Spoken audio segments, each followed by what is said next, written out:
नमस्कार, all India news मध्ये आपलं सहर्ष स्वागत। मी नजीर मुलानी, ऑल इंडिया न्यूज।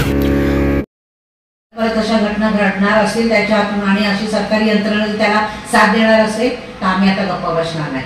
आम्ही मात्र याच्या बाबतीत तीव्र आंदोलन छेडणार आहोत आणि सर्व महिला रस्त्यावर येणार आहोत आणि प्रातिनिधिक स्वरूपात का होईना आम्ही येऊ आणि त्या ठिकाणी आणि जर वेळीच योग्य ती ऍक्शन घेतली गेली नाही तर आमचं तीव्र आंदोलन या ठिकाणी होणार आहे। या संबंधित आम्ही गृहमंत्र्यांना, उपमुख्यमंत्र्यांना यांना पत्र लिहिलेले आहे। जो संदर्भ घडलेली आहे ती फार लज्जास्पद आहे आणि आम्ही त्याचा तीव्र निषेध करायला पाहिजे होती, ती ऍक्शन घेतली गेलेली नाही।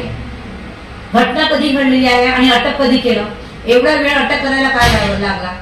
त्याच्यावरती कलम लावलेली आहे ती बरोबर लावलेली आहेत का?